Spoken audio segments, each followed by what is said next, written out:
Akun Kurawa juga mengajak kita mengingat kembali pada kebohongan Gubernur Jakarta saat itu, Anies Baswedan, yang berbohong di depan publik di acara bersama Abdullah Gimnastiar atau Agim yang menyebutkan bahwa isi paket sembako itu ada daging sapi dan daging ayamnya. Ternyata Anies bohong besar.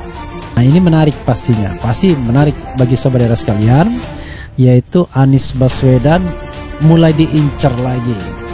Diincar dengan kasus baru, yaitu korupsi bansos. Kalau kita bicara korupsi di DKI Jakarta, maka tiba-tiba orang berimajinasi bahwa itu melibatkan Anies Baswedan. Ini fakta kebohongan Anies terbesar yang abadi hingga saat ini. Apalagi kebohongan itu di masa-masa susah, yakni masa pandemi.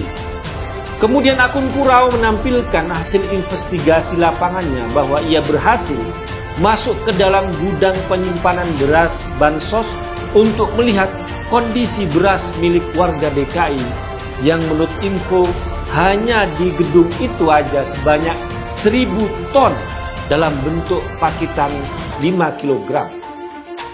Menurut akun Kurawa dipastikan 100% kondisi beras bansos DKI ini rusak atau sudah membusuk. Bahkan untuk hewan sekalipun sudah tidak layak. Jamur kuning hingga menghitam jika kita buka karung-karung yang bertumpuk-tumpuk itu.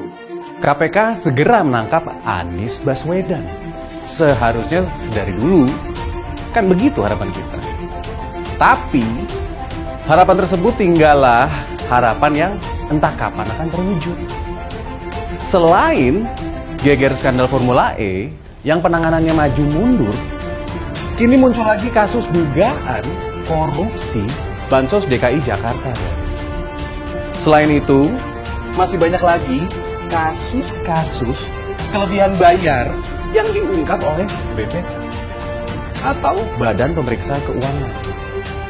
Tapi, mengapa selama ini KPK terkesan sangat sulit untuk menindak Anies? Begini guys, di belakang Anies ada sosok yang sangat paham betul seluk-beluk penanganan kasus tindakan pidana korupsi. Buzzer Anies mulai panik dengan temuan bukti korupsi bansos.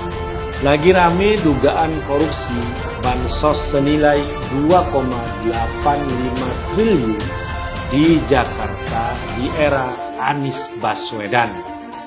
Akun Twitter @Kurawa melakukan investigasi atas dugaan korupsi itu, baik investigasi lapangan yang berdasarkan hasil audit Ernst & Young EY atau EY.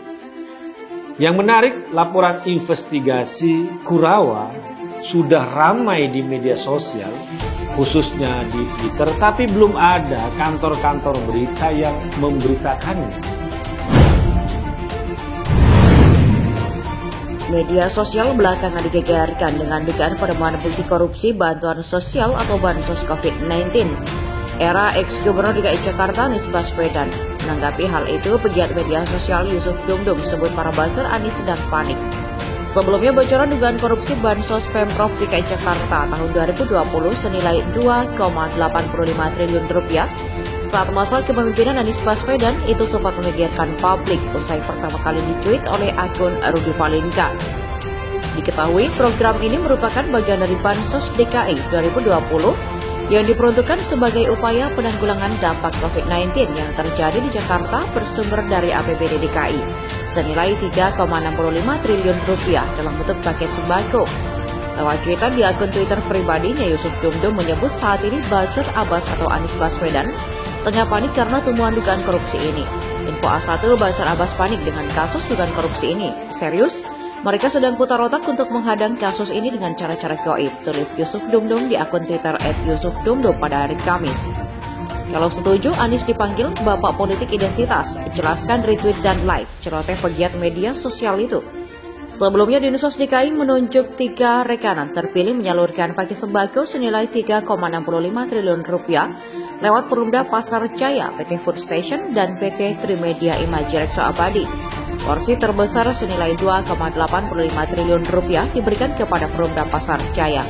Berdasarkan temuan diduga ada kesalahan administrasi yang dilakukan saat penyaluran bansos, salah satunya ditemukan istilah unknown shrinkage atau kehilangan yang tak diketahui senilai 150 miliar rupiah dengan alasan double surat jalan. Dalam dugaan kasus korupsi ini, nama relawan mantan Gubernur Anies Baswedan ikut terseret. Mereka diklaim sebagai nama-nama supplier beras Bansos DKI, juga ada anggota DPRD swasta hingga parpol pengusung.